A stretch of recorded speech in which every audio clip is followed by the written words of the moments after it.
Butuh teman curhat. Mendengar Leon marah dan memintanya pergi ke Benny, membuatnya diam. Ia berharap tidak ingin bertemu lelaki brengsek itu lagi. Ia mengusap matanya dengan punggung tangannya dengan kasar, menghentikan kesedihannya, membawa pakaian itu ke kamar mandi.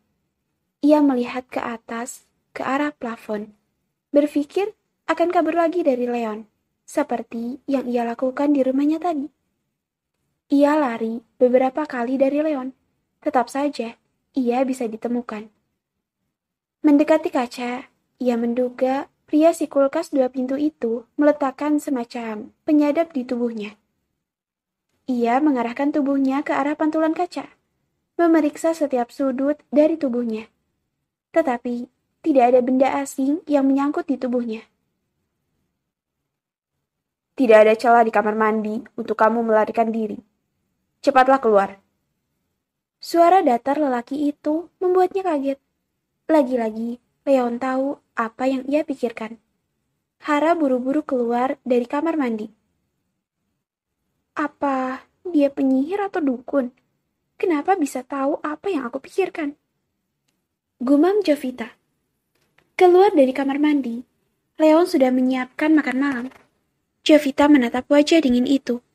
Tidak ada ekspresi di wajahnya. Siapapun tidak ada yang bisa membaca apa yang ia pikirkan dan apa yang ia rasakan. Hara duduk dengan hati-hati. Matanya masih menatap Leon, meneliti wajah tegas itu. Kulit wajah Leon bersih, bibir bawah tebal, alisnya tebal. Hidungnya tidak terlalu mancung, tapi bergaris tegas. Saat dia meneliti wajah lelaki dingin itu, tiba-tiba mata Leon menatapnya dengan tajam. Mata mereka berdua saling bertemu. Berhentilah menatapku seperti itu, Ucap Leon. Matanya kembali terfokus pada piring-piring dan masih sibuk membuka penutup makanan yang ia pesan. Jovita kaget. Matanya membulat. Dengan cepat mengalihkan pandangannya dari wajah Leon. Ini. Leon memberikan satu piring untuknya. Terima kasih. Hanya kalimat itu yang keluar dari mulut Jovita. Akan dalam diam, ia sedikit mengerti kebiasaan Leon. Ia tidak suka kalau ditinggal duluan saat makan. Ia suka makan dengan suasana yang tenang. Tidak suka makan yang pedas, berbalik dengan Jovita yang suka makan pedas, bahkan sangat pedas. Rasa lapar dicampur rasa marah pada Benny membuat porsi makannya meningkat, bahkan memakan banyak. Awas saja kamu Benny, aku akan memotong burungmu. Lalu aku goreng, aku kasih ke anjing. Ucap Hara dalam hati. Tetapi ia tidak sadar kalau ia memicingkan bibirnya beberapa kali dan menatap penuh dendam pada mantan kekasih yang menjualnya. Hara mengambil satu paha ayam, melampiaskan kemarahan pada paha ayam. Leon hanya melihat tanpa berkata apa-apa. Porsi makan Jovita bertambah kali ini, seperti tidak makan 1 minggu. Awas kamu, suatu saat nanti aku akan balas kamu. Ia membatin lagi, matanya melotot, bibirnya mengeras seperti banteng lagi marah. Ia batuk saat menggigit tulang ayam. Leon menatapnya dengan wajah datar. Ia tahu wanita bertubuh mungil ini lagi kesal pada seseorang. Apa ia pikir aku rakus? Itu karena aku marah. Aku patah hati. Apa kamu tahu arti patah hati? Ucap Jovita dalam hati, melirik sinis pada Leon.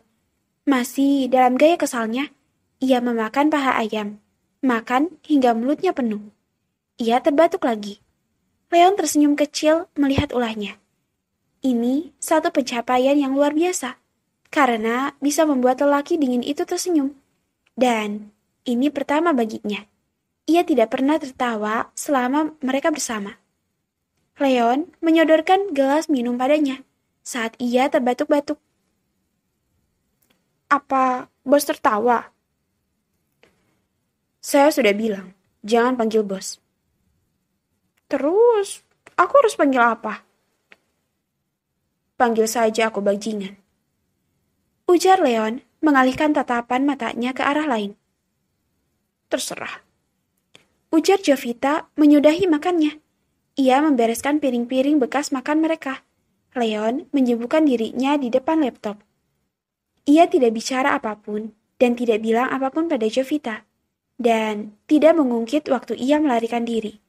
Membuat Jovita seperti cacing kepanasan. Ia penasaran pada lelaki si kulkas 2 pintu. Kenapa dia tidak memarahiku? Kenapa ia tidak mengungkit soal kejadian yang aku melarikan diri? Kenapa sih ia bisa bersikap acuh seperti itu? Kata Jovita berucap sendiri. Ia menyambar remote televisi, menonton. Ia sengaja membuat volume besar agar Leon menegurnya dan memulai obrolan tentang kejadian tadi. Tapi sayang, ia benar-benar tidak terusik. Leon masih menatap dengan serius layar laptop. Aku benar-benar bosan. Tetapi Leon tidak terusik dengan semua yang dilakukan Jovita dan apa yang diucapkan. Ia acuh dan masih terfokus pada layar laptop. Merasa bosan di dalam kamar, Jovita menatap ke arah jendela. Tiba-tiba, ia mengingat orang tuanya. Melihat keindahan di luar sana, membuat hatinya mengingat orang-orang yang ia cintai. Ibu, ayah, adik-adikku, apa kalian bahagia di sana? Aku tidak. Aku sendirian di sini. Ia membatin. Bulir kristal menetes dari ujung matanya tanpa permisi. Saat Leon melihat Jovita terlihat sedih, ia tahu kalau yang dipikirkan adalah orang tuanya. Ia tidak suka dengan hal melankolis seperti itu. Leon menatap tajam ke arahnya. Ambilkan bukuku di balkon, kata Leon membubarkan lamunannya. Tidak bisakah dia menyuruh orang lain? Pakai kata tolong. Apa aku anak buahnya? Kata Jovita mendumal. Bibirnya komat-kamit seperti Mbah Dukun baca mantra. Kamu dengar gak? Iya. Orang menyuruh itu harus memakai kata tolong. Biar sopan. Kata Jovita mengajari Leon. Leon mengacuhkan omelannya. Saat ia melangkah ke balkon, Jovita masih merepet-repet kecil. Baguslah, aku ingin kamu kembali ke sifat aslimu. Ceria, cerewet, sok menasehati dan ngeselin anak kecil. Kata Leon berucap pelan. Wah, ada gitar. Ia langsung memangku alat musik petik itu dan mulai memetiknya. Menyanyikan lagu-lagu ceria. Tujuan Leon menyuruhnya mengambil buku di balkon untuk menunjukkan gitar itu padanya. Jovita jago memainkan gitar, dan lagu yang dilantunkan Jovita tentu lagu-lagu ceria. Leon mendekat, ikut duduk di teras, tapi bersikap pura-pura tidak peduli pada lagu-lagu Jovita. Ia juga pura-pura mendengarkan musik dari handset di kupingnya. Ia sudah mengenal Jovita dari kecil. Ia tahu banyak tentang wanita itu. Seperti makanan yang ia sukai. Jovita masih melantunkan lagu-lagu ceria. Leon tanpa sadar menggoyang-goyangkan kakinya. Jovita juga berpikir kalau lagu yang didengar Leon lagu-lagu ceria. Terlihat dari gerakan kakinya yang ikut bersenandung. Hingga akhirnya ia menguap beberapa kali, meletakkan gitar dan duduk di depan Leon, menatap lelaki itu dengan yakin. Ada apa? Tanya lelaki itu tanpa menoleh. Apa aku boleh bertanya? Tanya apa? Dari mana kamu tahu kalau aku di sana tadi? Anak buahku mengikutimu, mendatangi kantor ayahmu. Terus, tadi pagi dari mana kamu tahu kalau aku di rumah kami? Aku sudah lama ingin menanyakan ini. Ini terdengar tidak masuk akal sih. Apa kamu seorang dukun? Leon ingin tertawa mendengar pertanyaan konyol dari wanita itu. Leon menatapnya. Jangan menatapku seperti itu. Aku hanya bertanya. Aku ingin tahu siapa yang mengambil barang-barang berharga milik keluargaku dari rumah.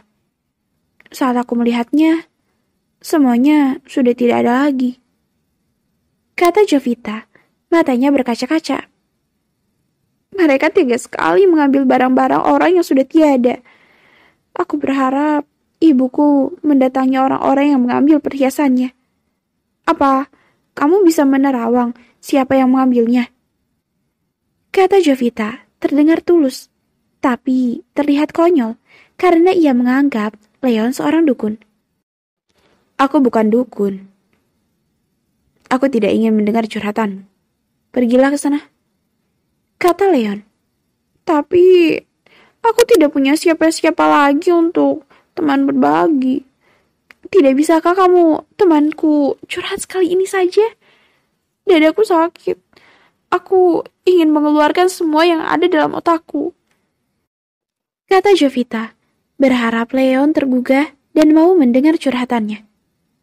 Tidak, aku bukan tipe lelaki yang mau mendengar curhatan wanita. Menyingkirlah dari hadapanku. Kata Leon, nada suaranya datar, tapi sangat menyakitkan.